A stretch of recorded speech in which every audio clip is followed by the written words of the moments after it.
Saudações, sou Jaya Dwaita e meu objetivo é aproximar você do conhecimento que poderá te levar para perto de sua maior meta, do seu maior objetivo e dos valores significativos em sua vida. E nesta nova temporada nós estudaremos o Ashtanga Yoga de Patanjali, onde falaremos em detalhes os 8 degraus do processo de yoga segundo a visão clássica dada por Patanjali. No episódio de hoje vamos falar sobre Dharana, concentração. Em seu Yoga Sutra, no segundo Pada, ponto 53, Sutra 53, Patanjali define Dharana como a etapa de preparação da mente para a meditação. Esta concentração deve ser realizada internamente. Ele diz, Dharana su cha yogyata manasaha. Assim, Dharana significa concentração da mente num determinado objeto. Do mesmo modo, no Sutra do terceiro Pada, capítulo 3, o primeiro Sutra, Patanjali define Desha Bandhas Chittasya Dharana, que significa concentração é manter a mente num objeto determinado. Entretanto, a concentração requer alguns fatores: interesse, atenção, prática e calma mental. A força inicial que leva à concentração é dada pelo interesse ou desejo e está ligado à atenção ou à determinação de manter a mente focada em algo. Estando determinado em chegar ao estágio de meditação, o yogi volta toda a sua atenção, toda a sua energia, toda a sua consciência ao objeto de concentração. Isto é Dharana. Neste ponto, após constante prática, o yogi consegue manter a concentração fixa em um único objeto. Segundo Patanjali, este objeto de meditação deverá ser mantido até a fase final do Samadhi, e então ele alcança a autorrealização, que é definida como Kaivalya. Claro que sem abandonar o objeto de concentração. Da mesma forma, dentro da visão do Vedanta, após alcançar o estágio último da liberação, é que o yogi realmente intensifica o seu relacionamento com o objeto de meditação. Isto porque o Vedanta apresenta 3 estágios de progresso espiritual ou de autodesenvolvimento para o yogi. Na primeira, ele entra em contato com o processo que o levará à verdade absoluta. Isto é definido como Sambandha. É o primeiro contato que se tem com aquele objeto de meditação, com aquela verdade. Depois ele passa a executar o processo para restabelecer o seu eterno relacionamento com esta verdade, com este objeto de meditação. Esta etapa então é definida de Abhideya. Por fim, ele intensifica o seu intercâmbio de relacionamento amoroso, devocional com este objeto, já então agora definido como Prayojana. E é este estágio de Prayojana, a direção que é dada à consciência e ao foco de concentração é em Ishvara, no Supremo. Em nenhum momento o Vedanta apresenta a ideia de que se deve abandonar o objeto de concentração. Isto corrobora o que é apresentado no Yoga Sutra de Patanjali, embora seguidores e comentadores de sua obra geralmente apresentam o contrário. Se o próprio autor manteve-se de acordo com o Vedanta, não há o que discutir. Para o yogi determinado, a meta é restabelecer o seu relacionamento com o Paramatma, ou, em outras palavras, desenvolver o seu amor pelo Supremo. Se o propósito da vida humana é o amor puro pelo Supremo, por Deus ou por Ishvara, logo, ele é o objeto de concentração e meditação do yogi. E este amor deve ser, então, eternamente direcionado ao objeto amado, já que este amor, ele é eternamente direcionado. A questão, então, que se trata aqui é de o yogi reassumir ou reconquistar este estado de consciência natural, original, que é, então, de amar ao Supremo. Isto é algo totalmente natural, mas que nós estamos esquecidos devido à nossa mentalidade e ao nosso processo de identificação com a natureza material. Deixando de focar o objeto, deixamos de direcionar o amor ao objeto, e assim perde o sentido a busca pela liberação. Quer dizer, se nós não direcionamos o nosso potencial de amar ao objeto amado, naturalmente tudo aquilo perde o sentido e aquilo que nós estamos buscando naquele objeto também perde o sentido no próprio amor. Quer dizer, o amor deixa de fazer sentido, o objeto deixa de fazer sentido, e então o que é dado no yoga como liberação, aqui podemos entender também como uma quebra desta liberdade que é alcançada através desta reciprocidade do amor com o objeto amado, e assim o objeto também manifesta o seu amor pelo amador ou pelo amante, né? Num sentido, abandonar o objeto de meditação após alcançar a liberação é o tipo de ilusão material e não verdadeira liberação. Nós veremos ainda em outro podcast, quando formos falar sobre Samadhi, que existem dois tipos de Samadhi. Existe um Samadhi que é definido como Sabidya, ou seja, existe uma semente na qual nós nos apoiamos como uma muleta para que alcancemos o processo mais alto, mais elevado do yoga, que é o Samadhi. Esse Sabidya não tem o mesmo sentido que nós estamos vendo aqui nesse aspecto do Dharana, ou seja, existe a necessidade de nós termos um objeto de meditação. Mas esse objeto de meditação que é dado nesse estágio do Samadhi, do Dharana, é um objeto transcendente, não é um objeto de suporte para a meditação, senão que é já o próprio objeto da meditação. Então isso, quando nós formos tratar sobre o Samadhi, nós falaremos sobre Nirbidya Samadhi, que é o que está sendo apresentado neste momento. Este objeto que não é abandonado até o processo de liberação de Kaivalya é Nirbidya Samadhi, não é uma semente material, não é um instrumento ou um suporte material que está sendo usado, senão que o próprio objeto da meditação, um objeto referente, transcendente, que é o Supremo. Pode-se então argumentar o fato de que continuamos a manter o amor puro pelo Supremo, por Deus, mesmo sem um foco, sem uma direção, ou direcionar este amor para algo impessoal.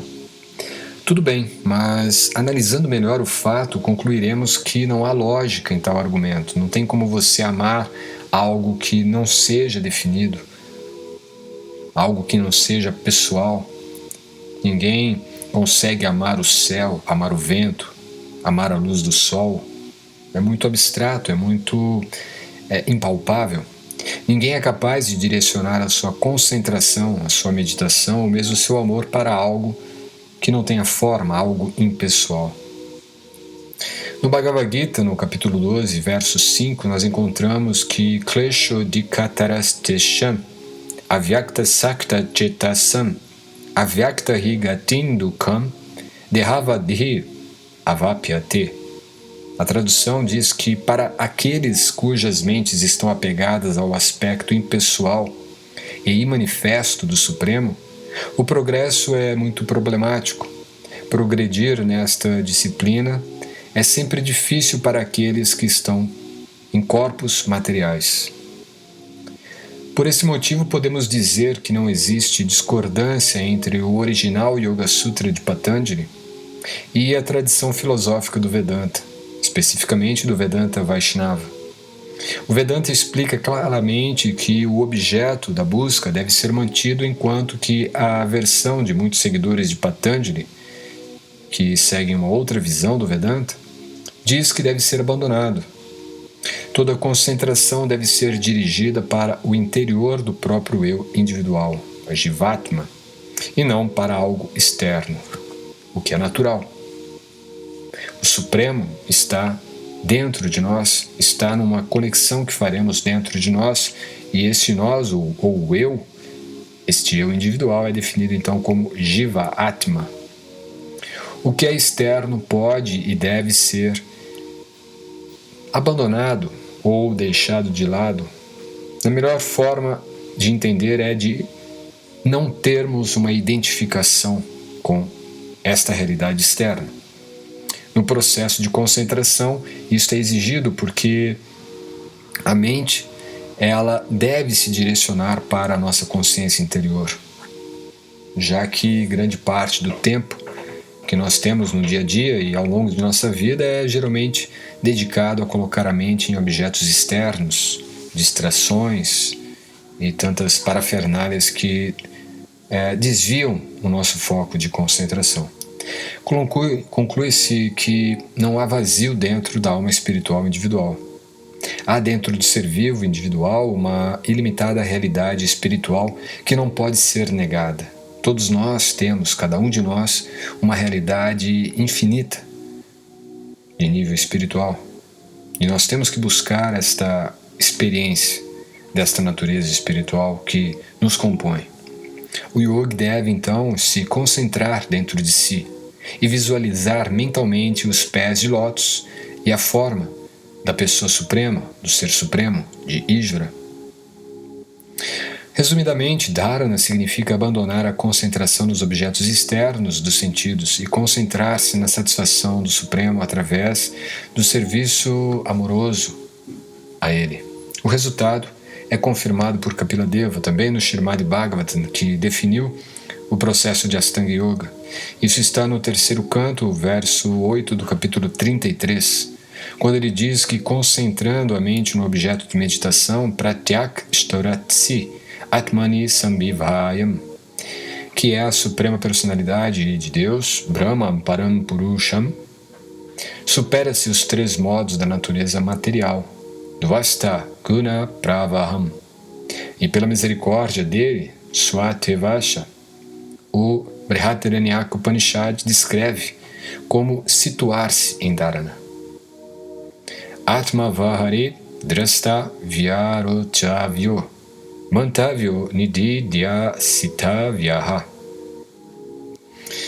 A tradução diz que é a alma suprema que se deve observar. É sobre ele que se deve ouvir, pensar e meditar, com firme concentração. Em muitas escrituras autorizadas, enfatiza-se o processo de Bhakti para alcançar os últimos degraus de Ashtanga Yoga, como é também apresentado no Gopala Tapani Upanishad, no capítulo 15. Bhaktir asya bhajaman tad iho matropadi nairashyen amusmin manakalpanan. Transcendental serviço devocional amoroso é o processo de adorar ao Supremo, e consiste em fixar a mente nele e desinteressar-se pelas designações materiais por completo. Claro que isto é, de certa forma, um processo que se alcança, e abandonar essa identificação, esse interesse por completo das coisas materiais, naturalmente tem as questões que são ilusórias. Nós naturalmente não abandonaremos as relações que nós temos com as pessoas a quem nós temos uma relação, uma dependência ou mesmo uma responsabilidade, os compromissos. Tudo isto faz parte do nosso Dharma. E aqui o que diz então é de abandonar aquilo que não faz parte do Dharma. Da mesma forma, isso também é falado no Bhagavad Gita, no capítulo 18, verso 66. Para tanto, há três fatores importantes em Dharana. É necessário o auxílio de um mestre espiritual que dê as instruções necessárias. É necessário acatar as suas instruções e então aplicá-las na vida com o objetivo de dissipar dúvidas e falsas concepções. Ou seja, nós temos que seguir um processo, e esse processo deve ser dado e orientado por uma pessoa autêntica, fidedigna. E finalmente é necessário determinadamente concentrar-se na forma pessoal da verdade absoluta, com total convicção. Um mestre espiritual fidedigno, ele instruirá o seu discípulo a concentrar-se na transcendental forma de Ishvara, do Ser Supremo, de Deus, independente da fé, da crença ou da religião, e não em qualquer objeto criado pela mente, qualquer fator imaginário. visual. Não, é uma concentração interna. Qualquer objeto criado para concentrar a mente deverá ser abandonado no final, porque isto então seria um objeto de suporte, um sabidya samadhi, uma semente que irá então frutificar como o caminho pelo qual a mente irá chegar ao processo de meditação para depois então abandonar, que é o diferente do que nós falamos. Porém, a concentração na forma da superalma, ou desse aspecto do Supremo dentro do coração de cada ser vivo, não será abandonada em momento algum. Isto facilita a evolução natural para o 7º degrau, que é Dhyana, que veremos no próximo podcast. Só para concluir, eu vejo como algo importante, então, dar uma melhor definição a respeito de não se abandonar a superalma como foco, como objeto de meditação, do objeto da concentração, mesmo após a autorrealização ou o samadhi ou o kaivalya.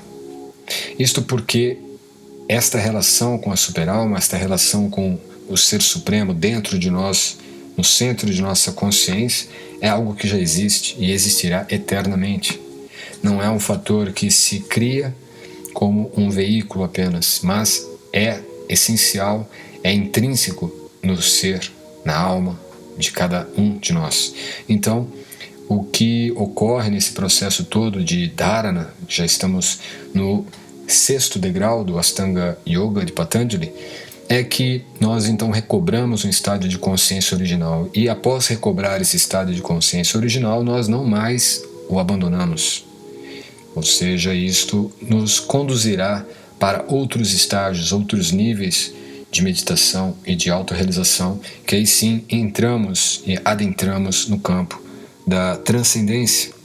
E isto é definido na minha metodologia como ação intelectiva da consciência, que é um processo que faz parte da própria metodologia de desenvolvimento e de autodesenvolvimento pelo yoga.